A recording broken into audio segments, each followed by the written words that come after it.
심령이 가난한 자는 복이 있나니 천국이 그들의 것이며 애통하는 자는 복이 있나니 그들이 위로를 받을 것이미로다. 아멘.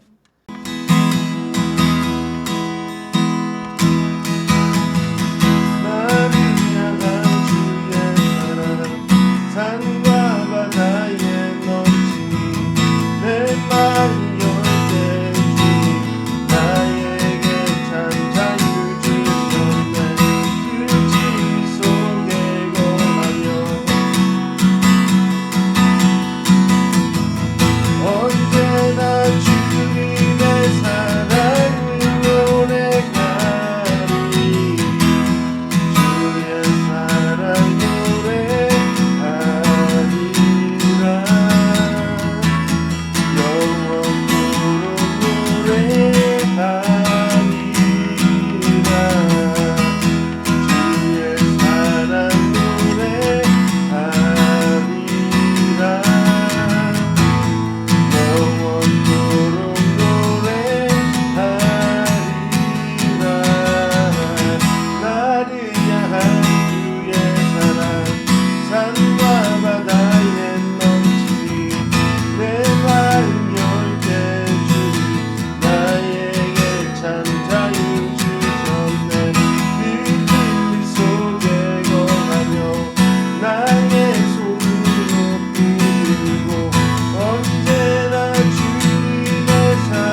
안으시에 주 안에서 내 영혼 안전합니다.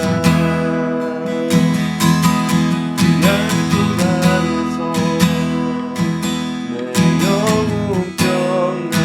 내 뜻보다 크신 분이 내게 다시 신뢰해. 두려움 나 내려놓고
시편가 525장 함께 찬양하시면서 준비하시는 올려드립니다. 예수가 우리를 부르는 소리 음성 부드러워 눈앞에 나와서 사면을 보며 우리를 기다리네.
시간과 같이 사도신경 하심으로 우리의 신앙을 함께 고백하겠습니다. 나는 전능하신 아버지 하나님 천지의 창조주를 믿습니다. 나는 그의 유일하신 아들 우리 주 예수 그리스도를 믿습니다. 그는 성령으로 잉태되어 동정녀 마리아에게서 나시고 본디오 빌라도에게 고난을 받아 십자가에 못 박혀 죽으시고 장사된 지 사흘 만에 죽은 자 가운데서 다시 살아나셨으며 하늘에 오르시어 전능하신 아버지 우편에 앉아 계시다가 거기로부터 살아있는 자와 죽은 자를 심판하러 오십니다. 나는 성령을 믿으며 거룩한 공교회와 성도의 교제와 죄를 용서받는 것과 몸의 부활과 영생을 믿습니다. 아멘. 네. 말씀 보시겠습니다. 말씀은 사도행전 4장 13절에서 20절까지 말씀. 평범한 사람이라는 제목인데요. 제가 쭉 읽어가겠습니다. 그들은 베드로와 요한이 아무런 교육도 받지 않은 평범한 사람인 줄 알았는데 그렇듯 용기 있게 말하는 것을 보고 놀라지 않을 수 없었습니다. 그러고는 비로소 그들이 과거에 예수와 내내 함께 있던 사람인 줄 알게 됐습니다. 게다가 병이 나은 두 두 사도 곁에 서 있는 것을 보니 더 이상 할 말이 없었습니다. 그래서 그들은 그 사람들을 공회 밖으로 나가도록 명령하고 함께 의논했습니다. 그들이 서로에게 물었습니다. 이 사람들을 어떻게 할까요? 그들이 대단한 기적을 행했다는 사실을 예루살렘에 사는 모든 사람들이 알고 있고 우리도 그것을 부인할 수는 없습니다. 어쨌든 이 일이 백성들 사이에서 더 이상 퍼져나가지 않도록 하려면 이 사람들에게 어느 누구에게도 예수 이름으로 말하지 말라고 경고해야 합니다. 그러고 나서 그들은 베드로와 요한을 다시 불러 절대로 예수의 이름으로 말하거나 가르치지 말라고 명령했습니다. 그러나 베드로와 요한이 대답합니다. 하나님의 말씀보다 당신들의 말에 순종하는 것이 하나님 보시기에 옳은지 스스로 판단해 보십시오. 우리는 보고 들은 것을 말하지 않을 수 없습니다. 아멘. 네. 저는 설교 준비할 때는 안 보였던 게 이렇게 가끔씩 읽으면서 보일 때가 있거든요. 근데 오늘은 특별히 이게 보이네요. 16절 말씀인데 이 사람들은 어떻게 해야 할까요? 그러니까 이 유대 지도자들의 말인데 이 사람들 어떤 문제가 있으면 서로 의견 교환하는 게 먼저였던 것 같아요. 근데 이들은 하나님의 성전을 지키는 자 아니었습니까? 하나님과는 좀 먼 상태라는 모습이 좀 보이네요. 여러분 살아가다 보면요 종종 침묵이 가장 안전한 선택으로 여겨질 때가 많은 것 같아요. 그러다 보면 정말 중요한 소리가 있어야 할 자리에 공허함만 있게 되는 것도 좀 경험합니다. 요즘 들어서 더욱 느껴요. 아, 저기에는 진짜 옳은 소리가 있어야 되는데 옳은 소리가 없구나. 모두가 다 뭔가 자신의 소견을 얘기하지만 더 혼란스러움만 가중되는구나. 그런 생각을 좀 하게 되면서 무언가에 대한 올바른 기준을 제시할 용감한 소리의 부재를 많이 느끼게 됩니다. 그런 요즘입니다. 그런 불편한 감정을 느끼던 중에 최근에 배우 짐 카비젤이라는 배우 많이 보신 것 같지 않으세요? 인터뷰를 보게 되었습니다. 그렇게 이제 인지도가 높은 배우는 아니에요. 근데 여러분 아마 그 패션 오브 크라이스트 예수님 뭘 자세히 보시면 이 배우의 얼굴이 있을 겁니다. 이 사람이 인터뷰 영상에서 최근에 넷플릭스에 올라온 사운드 오브 프리덤에 출연하면서 왜 자신이 이 작품에 출연했는지를 이렇게 이야기하는 그런 장면을 보게 됐습니다. 한마디로 말하면 제목과 같이 자유의 소리를 외치려는 마음 때문이 아니었나 저는 생각하게 됐습니다. 영화도 같이 보면서요. 이 영화는 실제 전직 요원이었던 팀 발라드의 활동을 바탕으로 한 실화입니다. 그러니까 영화가 저도 봤거든요. 인터뷰가 인상적이어서 봤는데 어제 아내랑 봤는데 좀 힘들어요. 내용 자체가. 그러니까 내용이 어떤 내용이냐? 전 세계 아동 인신매매와 성착취의 현실을 다루고 있습니다. 그러니까 얼마나 쉽지 않겠어요.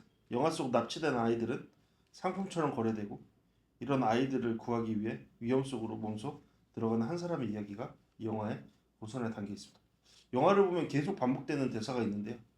하나님의 자녀들은 사고 파는 물건이 아니다. 뭐 계속 그런 내용들이 메시지가 있어요. 그런데 이러한 중요한 메시지를 담은 이 영화가 세상 밖으로 나오기까지 굉장히 오래 걸렸다고 합니다. 그러니까 나중에 이 배우가 카비젤 배우가 영화가 다 끝나고 자신의 어떤 고백을 담은 그거를 쿠키 영상으로 담았는데 영화를 다 만들고도 그 이후에도 5년 이상을 넘게 배급하지 못했다고 합니다. 그러니까 많은 사람들이 이 이야기를 불편해했기 때문이죠. 사람들은 진실보다 편안함을 원하기 때문이죠. 세상은 밝고 즐거운 이야기를 좋아하지만 인간의 탐욕, 악함, 그리고 가장 약한 존재들이 짓밟히는 현실을 외면하려 하죠. 불편하니까요. 나만 괜찮으면 됐지? 내 주변에 그런 일이 없으면 됐지?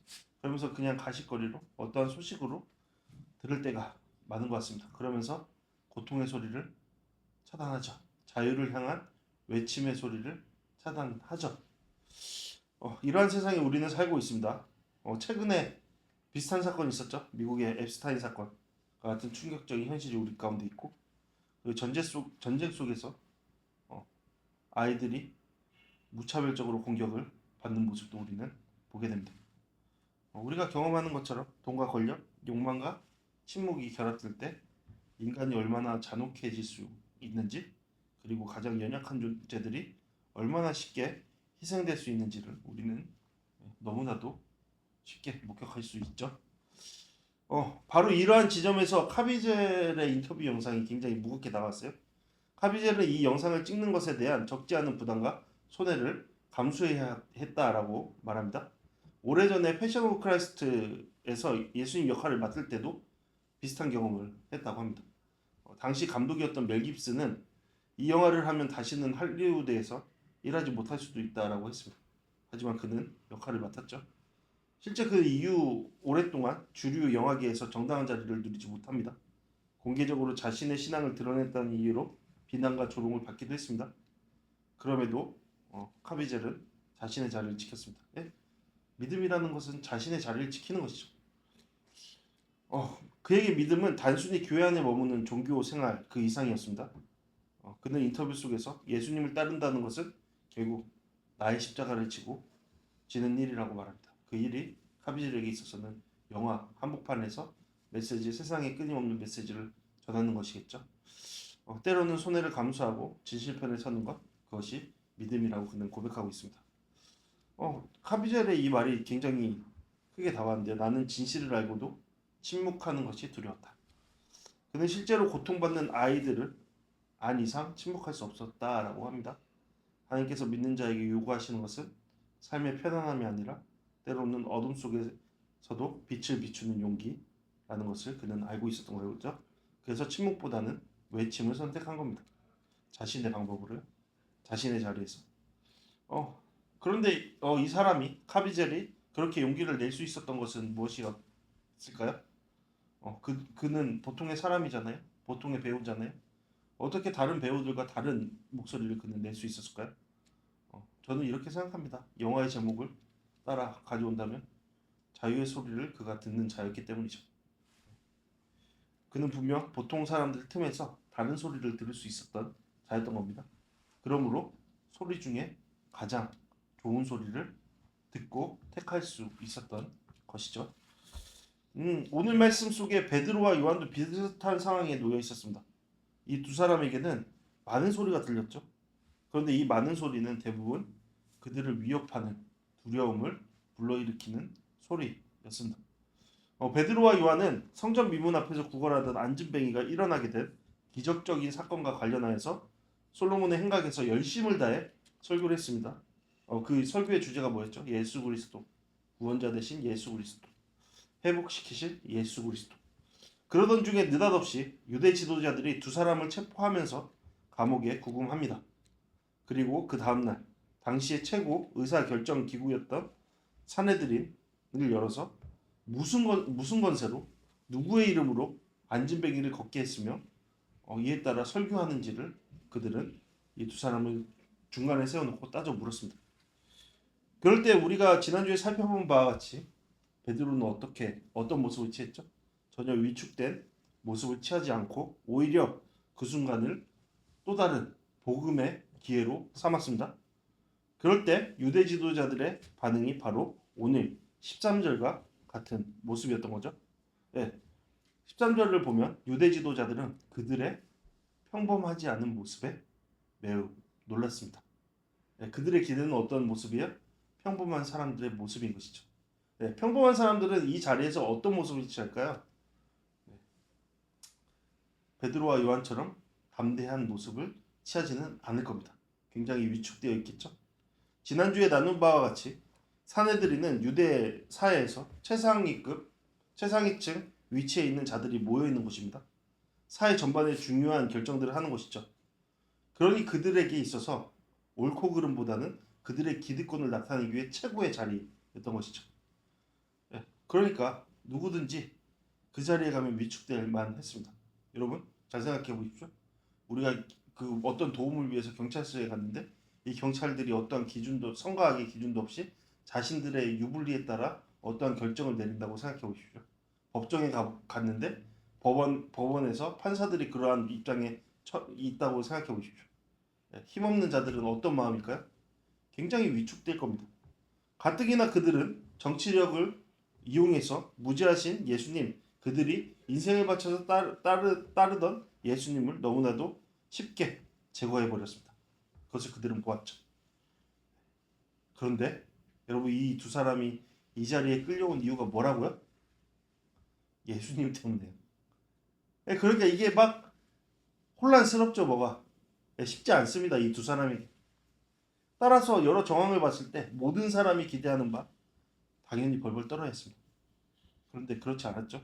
오히려 그곳에 그 누구보다 당당한 모습으로 자신들이 해야 할 말을 합니다. 그들이 단순히 진리를 알아서였을까요? 진리를, 사실을 소유해서였을까요? 우리는 많은 사람들이 사실을 알고 있습니다. 하지만 담대하지 않을 수도 있죠. 그렇다면 베드로가 용감하게 외쳤던 그 말의 내용은 무엇이었죠? 지금 베드로와 요한을 위협하는 유대 지도자들이 바로 아무런 죄도 없으신 예수님, 하나님께서 죽은 사람들 가운데서 다시 살리신 구원자 되신 예수님을 아무렇지도 않게 너희들이 십자가에 못 박았다라는 것을 폭로하는 겁니다. 앞에 말씀을 생각해 보십시오, 여러분. 그 폭로잖아요, 여러분. 너희들이 바로 그 구원자 되신 예수님, 하나님의 아들이신, 하나님이 보내신 그분을 죽였다, 무지하신 그분을 죽였다라고 폭로하고 있는 것이죠. 이게 말이 됩니까, 여러분? 저 이 말씀을 읽으면서 되게 재밌었어요. 물론 아는 내용이었지만. 그럼에도 하나님께서는 그들의 그러한 폭력에도 굴하지 않으시고 주 예수 그리스도를 통해 구원의 계획을 이루셨다. 예수 그리스도께서 부활하셨다. 그것을 선포하고 있는 것이죠. 눈 하나 깜빡이지 않고. 이런 상황이 상상이 가십니까? 저는 좀 상상이 안 돼요. 뭐 저는 기질상 그럴 수 있을 것 같아요. 하지만 벌벌 떨면서 그럴 것 같아요. 그들은 너무나 간단하게 나사렛이라는 시골에서 올라온 아무런 힘도 없는 사람들. 그래서 너무나 간단하게 제거할 수 있는 대상들이었죠. 그럼에도 이 두 사람은 그러한 어떠한 것에도 두려움을 느끼지 않습니다. 위축되지 않죠. 그들은 그들의 믿음의 자리를 지킵니다. 믿음은 뭐라고요? 자신의 자리를 지키는 거라고요. 바로 죄 있는 신문하는 자리에서 그들은 되려 유대 지도자들의 잘못을 공개적으로 지적하고 있습니다. 주객 전도가 된 상황이죠. 평소에는 전혀 경험할 수 없을 완전한 주객 전도된 상황을 마주한 유대 지도자들은 어떻게 됐다고요? 적잖이 당황한 모습을 보일 수밖에 없었던 겁니다. 그곳에서 유대 지도자들이 놀란 또 다른 이유가 있어요. 뭐였죠? 베드로와 요한이 아무런 교육도 받지 않는 사람들이라고 이미 그들은 생각했던 까닭입니다. 그들의 말의 내용은, 그러니까 그들이 아무런 교육도 받지 않았다라는 것은 두 사람이 성경을 알 수 없다라고 단정 지어버립니다. 왜죠? 성경은 누가 맡은 거예요? 당시 그들이 성경을 해석하고 맡고 있다라고 믿었거든요. 그러니까 저기에서 시골에서 자란, 그러니까 저 무지한 어부들, 바닷가 출신들, 저들이 성경을 알 수 있을까?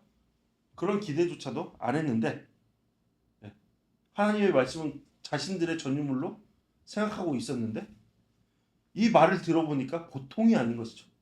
시편 113편 말씀을 인용하면서 자신의 의견을 선포하면서 그 말에 힘이 있고 설득력이 있고, 그러니까 놀랐던 겁니다.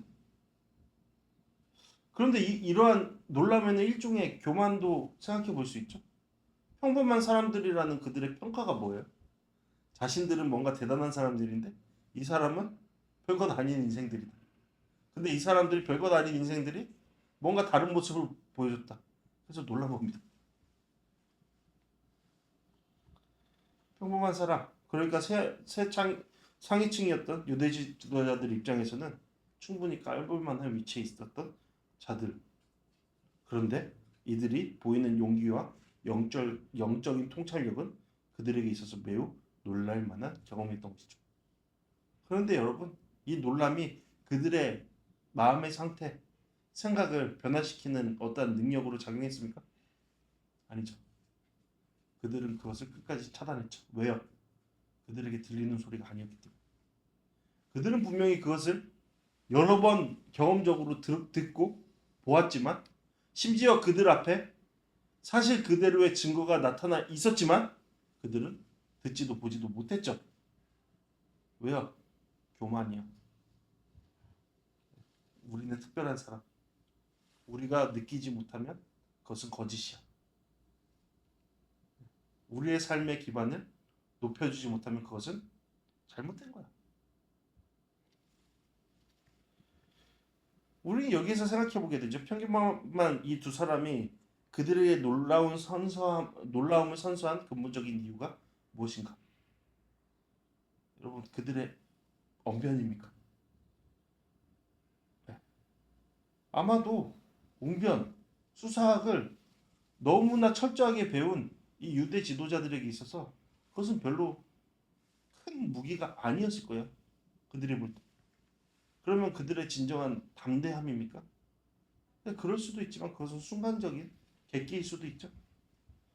네, 표면적으로는 그렇게 생각할 수 있어요. 하지만 그들이 놀란 이유가 뭐예요? 근본적인 이유가? 근본적인 이유가 그들에게 뭔가 느껴지는 힘, 파워. 그들이 최고 상위층으로 그동안 누렸던 그 힘과 다른 어떠한 파워, 그것을 그들이 느꼈던 것이죠. 말이 좀 이해가 되세요? 세상의 힘이 아닌 세상의 힘과 다른 무엇이 그들의 힘의 근원이었다, 원천이었다라는 것을 그들이 유대 지도자들이 직감했던 것이죠. 그 힘은 무엇이었어요? 말씀을 통해 확인할 수 있죠. 이 두 사람이 과거에 예수님과 함께한 사람들이었기 때문에 그들이 과거에 예수와 내내 함께한 사람인 줄 알게 됐습니다. 힘의 원천인 것이죠. 바닥이 다른 거예요. 바닥이 다르면 뭐가 달라요? 삶의 모습도 다르죠. 여러분, 이 두 사람은 본래 용감하거나 대담하거나 뭐 영적 통찰력이 뛰어난 사람들이 아니었죠. 우리는 알고 있죠. 과거의 모습 우리 알고 있습니다. 그들은 그렇지 못했죠. 지혜도 용기도 없었습니다. 그랬던 그들이 지금 이러한 모습을 보이고 있는 것은 그들이 과거 예수님과 함께 보낸 시간의 쌓임, 그것만일까요? 아니죠. 지금 성령님을 통한 예수님과의 동행하는 삶을 살고 있는 까닭이죠. 그것이 그들의 능력의 근원인 것이죠. 이것이 바로 이들의 표면적으로 드러나는 용기와 통찰의 이유였던 것이죠. 따라서 그들은 두려워하지 않았던 것이죠. 모든 생명의 권한이 주님께 있음을 알았기 때문입니다. 그들은 무지함에 빠지지 않았죠. 살아계신 주님께서 때에 맞게 지혜를 부어주실 것을 믿었습니다. 이것이 바로 평범한 두 사람을 평범하지 않게 만든 이유였던 것이죠. 여러분, 우리도 그렇지 않아요? 저를 생각해봐도 그래요. 제가 이 자리에서 설교한다는 생각, 기대, 태어나서 전혀 해본 적이 없어요. 어떻게 가능할까?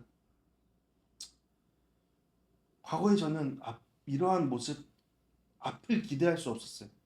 아니, 20대만 해도 저는 미래를 기대하지 않았어요. 알 수 없는 공허와 끝없는 방황,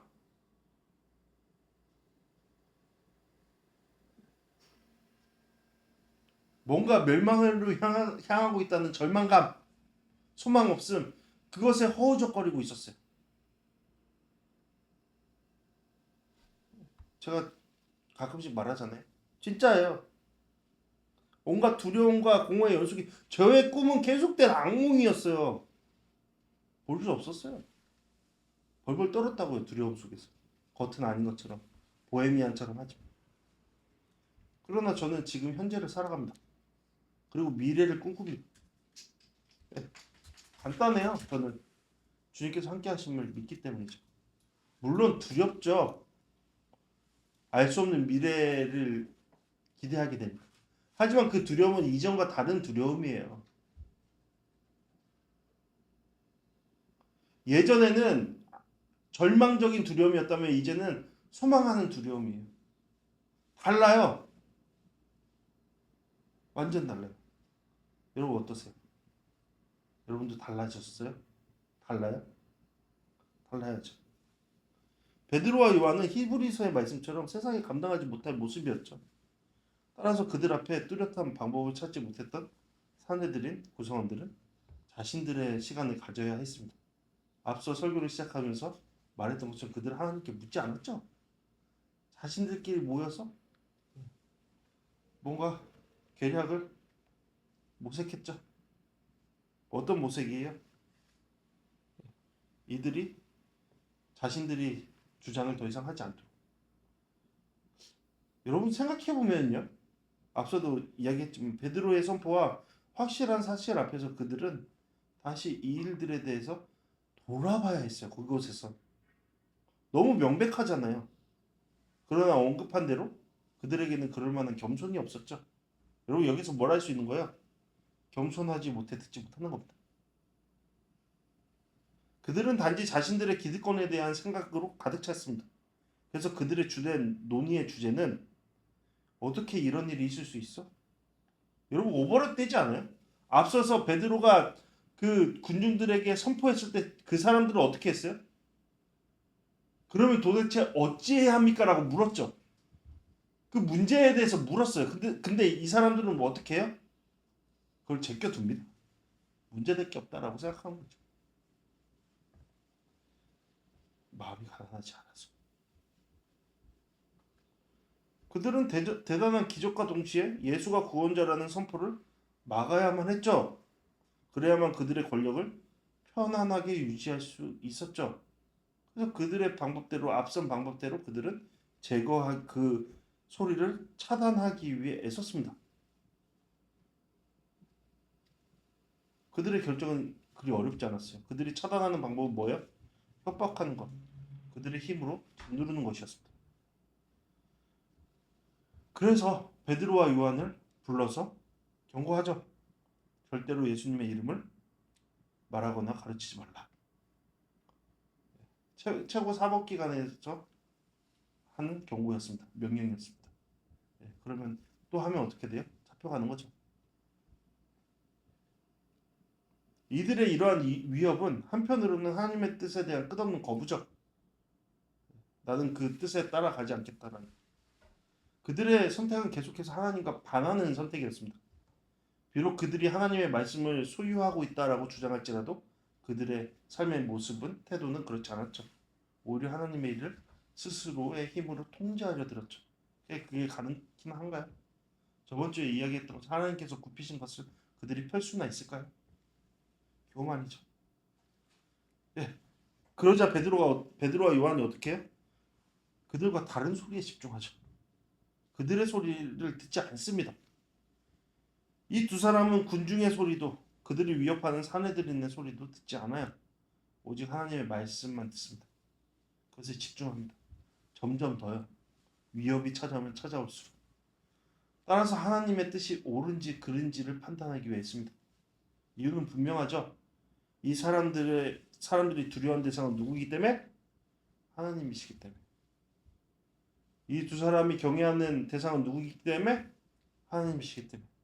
오직 하나님만이 그들의 삶을 보존하시며 지키시며 인도하신다는 것을 그들이 믿기 때문이죠. 따라서 이 두 사람은 분명하게 말합니다. 저는 이 말이 너무 좋아요.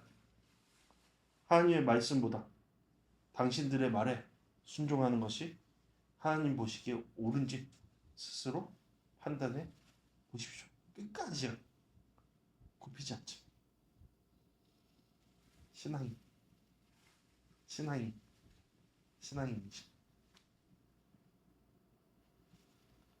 이러한 두 사람의 고백이 바로 그들의 담대함과 명철함의 원천이었던 것이죠.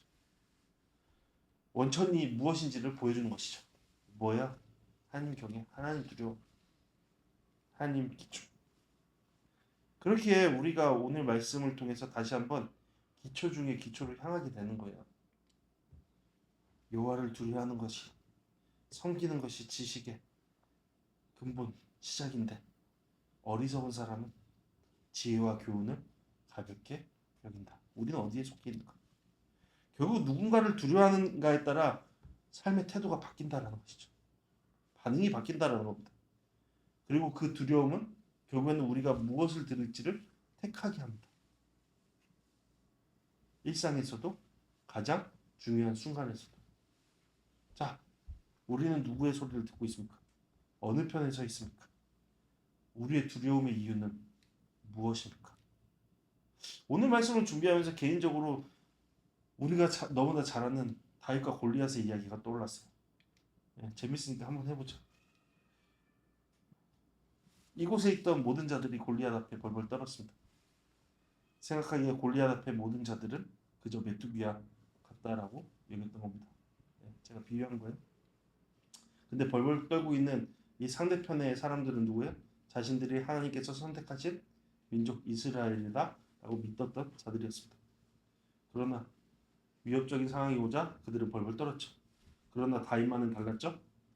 골리앗은 그저 하나님을 모르고 하나님을 모욕하는 자신이 그동안 들판에서 대적한 사자와 곰보다 못한 자리에 있는 자였다라는 것이 다윗의 고백이었습니다. 다윗은 모두가 두려움 속에 침묵하던 그곳에서 하나님의 이름으로 나아갔습니다. 그리고 골리앗을 단번에 쓰러뜨렸죠. 그의 전략도 용기도 능력도 그 쓰러뜨림의 이유가 아니었습니다. 그렇죠? 그의 능력은 뭐예요? 지금껏 지키신 과거의 하나님, 그를 지금도 지키시는 하나님, 그를 앞으로도 지키실 하나님이 그와 함께 하신다. 그것이 그의 무기였죠. 따라서 그는 세상의 방법이 아닌 하나님의 방법으로 이 일을 행했고 결국 승리할 수 있었죠. 그가 세상의 한복판에서 주님의 소리를 들었고 그것에 집중했고 그것으로 나아갔기 때문입니다. 네, 우리도 이 길로 나아가야겠죠. 우리는 그렇게 부름받은 자들이죠. 여러분, 예수님은요, 우리의 세상에 두 갈래의 길이 있다고 말씀하셨습니다. 좁은 길과 넓은 길. 예수님은 이 두 갈래의 길 중에 좁은 길로 들어가라고 말씀하시죠. 그것에 생명이 있기 때문이다라고 말씀하십니다. 그러나 사람들은 보기에 좋아 보이는 길, 넓은 길을 선택합니다. 대부분요. 그것에 큰 무리가 때를 지어갑니다.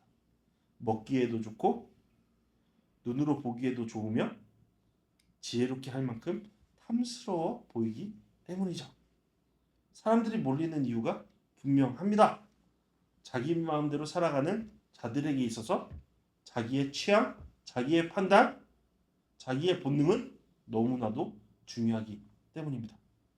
그러나 그와 반대되는 길은 협착합니다. 너무 좁기도 하고 보기에 별다른 매력이 느껴지지 않죠. 자극을 주지도 않습니다. 찾는 사람도 그리 없어 보입니다. 그렇게 이 길은 외적이며 유별난 사람들이 들어가는 길입니다. 우리가 만약 이 길을 선택한다면 우리는 별종들의 별종이죠. 그렇다면 어떤 사람들이 이 좁은 길을 선택하며 나가죠? 본능으로는 아니에요. 욕망으로도 아니에요.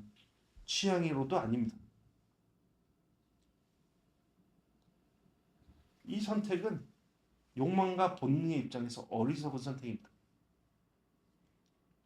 이 좁은 길은 그 길로 부르시는 소리를 듣는 자가 선택하는 겁니다. 매우 중요한 언급이라고 생각해요. 그 소리는 마음이 가난한 사람들이 듣습니다. 그래야만 들립니다. 이는 어쩌면 세상에서 가장 어려운 일이죠. 마음이 가난하다. 그러나 마음이 가난하지 않고서는 이 소리를 결코 들을 수 없습니다. 왜냐하면 이 소리는 매우 낮은 곳에서 들리는 소리인 까닭이죠. 그리고 그 소리를 들은 사람은 옛것을 벗어버리는 선택을 할 수밖에 없습니다. 하게 됩니다. 이유는 분명하죠. 그 길이 매우 좁기 때문이죠. 이전 것이 들어갈 수 있는 공간이 없는 겁니다. 그래서 옛것을 갖고 들어갈 수 없는 그 공간 앞에서 옛것을 벗어던지게 되죠. 자, 그렇다면 우리는 마음이 가난하여 그 부르시는 소리를 들었습니까? 지금 그러하고 있습니까? 그러함으로 그 소리에 집중하며 나아감으로 옛것을 던져 버렸습니까? 그렇다면 우리가 너무나 잘 아는 마태복음 11장 28절에서 30절 말씀을 다시 한번 보면 좋겠습니다. 수고하고 무거운 짐진 모든 사람은 다 내게로 오라. 내가 너희를 쉬게 할 것이다. 나는 마음이 온유하고 겸손하니 너희는 내 멍에를 메고 내게서 배우라. 그러면 너희 영혼이 쉼을 얻을 것이다. 내 멍에는 매기 쉽고 내 짐은 가볍다. 좁은 길을 가는 시간은 우리에게 힘을 주고 있습니까? 가벼움을 선사하고 있습니까? 두려움이 아닌 의존의 대상과 함께 그 길을 걸어감으로 그분과 동무됨으로 그분이 우리의 삶을 보존함으로 두려움이 아닌 기대감과 설렘과 기쁨과 평안이 충만함으로 그 길로 나아가도록 하고 있습니까? 그것이 우리의 주된 감정입니까? 수고가 덜어지고 그 가운데 쉼이 있습니까? 이러한 좁은 길로 나아가는 자는 앞서 말했던 것처럼 주님의 소리를 듣죠. 왜요? 그들은 지혜로운 사람들이기 때문입니다. 그 지혜는 우리를 생명으로 인도합니다. 반대로 우매한 사람은 스스로 멸망을 택합니다. 지난 시간 지혜의 반대말인 우매는 어리석다는 뜻의 우와 어둡다라는 뜻의 매가 결합된 말로 결국 어리석음은 어둠을 뜻한다라고 말했습니다. 이는 공허한 상태, 비어있는 상태입니다. 곧 빛이 없는 상태죠. 창세기 말씀을 보면 이는 하나님의 말씀이 없는 상태입니다. 그것을 채우는 것은 어둠과 공허밖에 없습니다. 그러니 얼마나 두렵겠습니까? 얼마나 무질서하겠습니까? 공허하겠습니까? 소망이 없겠습니까? 얼마나. 그런데 많은 이들이 그곳에 있습니다. 그것이 좋다고 하면 그것을 선택합니다. 성경은 분명 말하길 미련하기 때문이다 라고 말합니다. 우매한 까닭입니다. 미련하기에 악을 돌이키기 싫은 겁니다. 악은 뭐예요? 하나님의 말씀이 없는 게 악입니다. 하나님의 말씀을 향하지 않는 게 악입니다. 좁은 길로 나아가지 못하는 게 악인 겁니다. 그러한 모습이 오늘 말씀의 유대 지도자들의 모습이지 않았습니까? 그들은 계속된 하나님의 은혜의 사닥다리가 그들의 삶의 자리로 내려왔음에도 그것을 붙들지 않았죠. 그렇죠? 그들을 돌리시기 위해 어떻게 보면 하나님은 베드로와 요한을 그들에게 보내셨습니다. 피할 수 없는 증거도 나타내 보이셨죠. 하지만 그들은 그것을 보지도 듣지도 못했습니다. 어둠이 빛을 싫어한 까닭이죠. 그들은 어둠 속에서 살기를 선택했습니다. 결과적으로요. 앞서 언급한 대로 그들은 스스로 지혜롭다 여기는 자로 그들의 지혜는 하나님이 아닌 사람들, 자기 자신의 힘에 있었기 때문입니다. 그들이 두려워했던 건 뭐예요? 하나님이 아닌 사람들이었죠. 자기 자신이었죠. 우리는 분명 그들과 달라야죠. 주님의 소리를 들어야 합니다. 그렇다면 이 소리를 어떻게 듣나요? 어떻게 들어요? 이게 마지막 결론입니다. 주님의 소리는 각자 들리는 소리를 듣는 겁니다. 각자에게 들리는 소리예요. 그러니까 지난 주중 말씀을 생각해보죠. 요한복음 마지막 말씀. 예수님께서는 자신에게 실망하여서 예수님께서 부르시는 이 전의 모습으로 돌아가려 했던 베드로를 찾아서 다시금 그에게 사랑을 확인시켜 주십니다. 그리고 사명을 부어주시죠. 베드로는 그 은혜에 힘입어 자신의 연약함이 아닌 이제는 하나님의 능력으로 주님의 부르심에 순종하겠다며 나아갑니다. 그런데 얼마 지나지 않아서 그의 본성이 불쑥 튀어나오죠. 비교, 의식, 타인, 의식 그런 게 막 나타나죠. 나를 따르라는 그 부르심에 순종하면서 나아갈 때 자신 뒤에 오던 예수님의 사랑하는 제자 요한이 보였던 겁니다. 이 두 사람이죠. 오늘 말씀에. 그러면서 묻습니다. 요한 이 사람은 어떻게 되겠습니까? 그때 예수님은 바로 이런 말씀하시죠. 그가 너와 무슨 상관이 있느냐? 너는 그저 너의 길, 너의 삶, 나를 따라라. 말씀하시죠. 그것에 집중해라. 이는 무슨 말씀이에요? 이런저런 비교, 세상의 힘에 높고 낮음, 그것이 아니라 하나님의 소리에 집중하며 살아가는 삶을 살아내라. 저는 이 말씀이 요즘을 살아가는 우리에게 너무나 중요한 말씀이다라고 믿습니다. 요즘 사람들은요, 다른 이들의 평가에 너무 민감하죠. 세상이 준 기준에 너무 민감합니다. 그러면서 그 평가가 진정 자기 자신이라고 생각하죠. 그게 나라고 생각합니다. 그것이 따라야 될 기준이라고 생각하죠. SNS, 사진과 그것에 대한 사람의 반응, 여러 관계 속에서 무분별한 사람들의 어떠한 말과 태도들. 그러나 그것은 넓은 길로 향하는 이들의 무분별한 소리죠.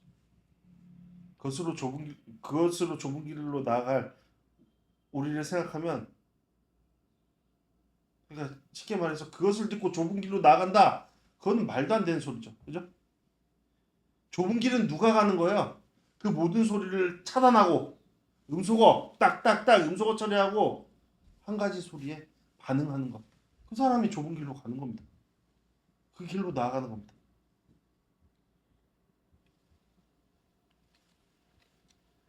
여러분, 말씀 맞습니다. 우리가 들어야 될 소리가 무엇입니까? 나를 따라라. 내가 너와 지금 있다. 주님의 소리입니다. 내가 너를 온전히 이해한다. 주님의 소리입니다. 그 소리에 집중할 때 우리는 오늘 말씀의 베드로와 요한과 같은 모습을 취하게 될 겁니다. 오직 예수, 오직 예수. 그곳에는 두려움이 자리하지 않습니다. 세상에 대한 두려움. 그곳에는 두려움이 자리합니다. 하나님에 대한 두려움. 오늘 말씀 시작하면서 사운드 오브 프리덤의 배우에 관한 이야기를 했죠. 그의 용기 있는 선택은 그의 들음에 있었습니다. 그렇다면 우리는 어떤 소리를 듣습니까? 성경은 진리가 우리를 자유롭게 한다고 선포하고 있죠. 또한 그 자유는 주님의 영을 통해서 가능하다고 선포하고 있습니다. 주님의 영이 우리를 찾아오셨죠.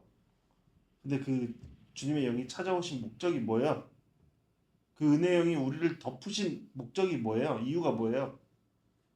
더 이상 포로가 아닌 자유를, 남들이 보지 못하는 것을 보는 기쁨을, 억눌림이 아닌 해방을 경험하는 삶을 살도록. 그런 주님의 은혜가 우리를 덮었고 우리를 이끌고 있으니까 그것을 기억해야 합니다. 주님께서 나를 어디로 부르실까? 지금 나에게 무슨 말씀하실까? 그 소리에 민감히 반응하는 우리 모두가 되길 바랍니다. 우리가 그 소리에 민감히 반응하며 나아갈 때 오늘 베드로와 요한이 외쳤던 그 소리와 같이 누군가에게 생명을 살리는 소리가 될 겁니다. 누군가의 자유를 향한 외침에 대한 응답이 될 겁니다. 주님께서 우리를 바로 그 자리로 부르셨습니다.